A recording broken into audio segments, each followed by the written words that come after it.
They say the first philosophical problem is the problem of the one and the many. How is there all this diversity? Look at all of our faces, different. God is clearly comfortable with diversity. It's the only game in town. There's nothing else but diversity, you know. How do we put together diversity with absolute unity? I put it in my pocket just in case we go down this road. I know you've seen this. You take what looks like diversity, you put it in a wheel of infinite love. The infinity unites the diversity so perfectly together that you have absolute unity, as it were. What looks like three is one. That's the first philosophical problem was solved by the Christian definition of God. Now, what your secular humanist, I'm not putting them down by saying that, but what they want is to tolerate the diversity. And they're right, because we haven't been very good at that, you know. What we want to do, if you're at least a mystical Christian, is you want to hold on to the absolute unity. That I and the Father are one, I am one with my neighbor, I am one with Jesus, I am one with creation. Only the mystics tend to understand that. The normal street corner Christian never gets that far. But that's the goal. That's why Jesus can tell us to even love our enemies. Because he believes in what we call non-dual consciousness. So our definition of love holds the two together. Our definition of love is given us by the shape of God. That we're going to hold on to the absolute right for the Father to be the Father and not the Son to be the Son and not the Holy Spirit, and yet they are absolutely one too. That's a paradox. That's a contradiction. So our understanding of love, based on this template, on this model, is not just protecting diversity, but also protecting radical unity. And I am afraid, at least in my conversations with most liberal types, and people think I'm a liberal type, but I'm just as critical of them as I am conservatives, is they don't have much profound sense of the unity, of the radical unity between God and the soul, between my soul and your soul, between this race and that race, between that gender and that gender. In fact, Christianity up to now has emphasized the diversity, not the unity. And then not known how to put the Humpty Dumpty together again, you know. So don't let yourself be written off as, oh yeah, you're just into this cheap tolerance. Everything is beautiful. In fact, I warn you, if you grow in the Spirit, you will grow in an increased appreciation for diversity, but it will make you more aware of when that individual diversity has not expected much of itself or has not grown up. In other words, your recognition of evil, if I can, actually sharpens. Just the opposite of what they think. No, that isn't good. That isn't real. That isn't true.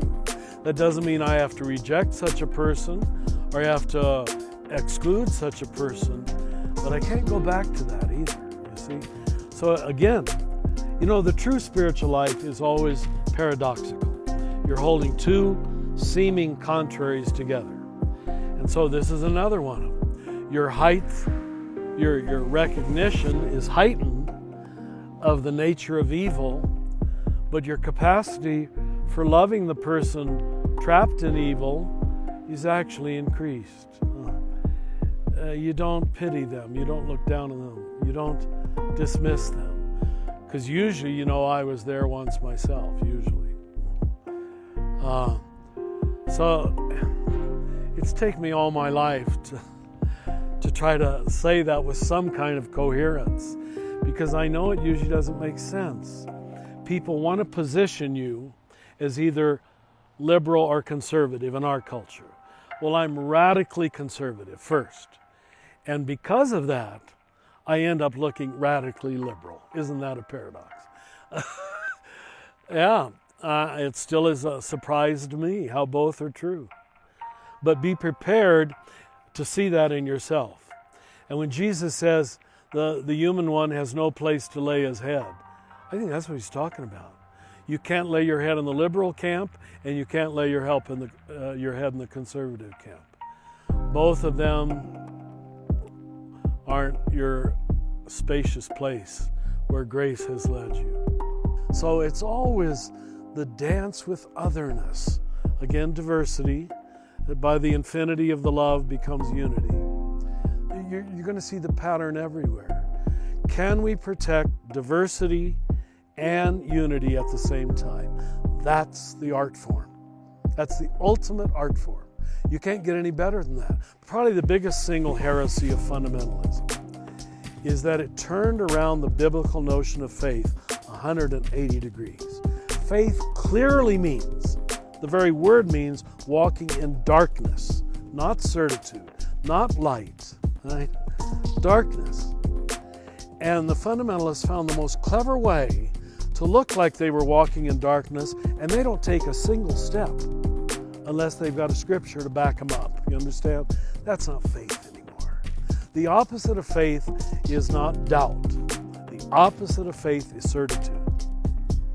And it's people who are falsely certain who've committed most of the monstrosities of history. And that can be documented. You know, and they usually had God backing them up. We just can't go there anymore. That is not the meaning of faith. Faith is when you have just enough light to embrace the darkness. Even if you take a picture of absolute darkness, now we have better and better cameras to now prove scientifically there is no such thing as absolute darkness. It is filled with rays of light called neutrinos. There is no such thing as absolute darkness. Light is everywhere. And it gets better. The one absolute in the whole universe is the speed of light. There is actually only one light, and all light is connected. Here's where theology and science are all coming together. Now, once we know that's true, we don't need to be afraid of darkness anymore. But we know what we've been given is the ability not to run from it, but to transform it, to forgive it, to absorb it. And that's for me what Jesus is doing on the cross. He's absorbing the darkness of history. There's no call for recrimination, retributive justice. He says, Father, forgive them. They don't know what they're doing. He lets the evil of history flow through him and forgives it. That's a new storyline for history. It's in 2,000 years later, most Christians don't even know that storyline. They really don't. Until we return to the biblical notion of faith, I don't see any renewal in Christianity. I don't see that we're going to be a sign of the new creation, the next generation.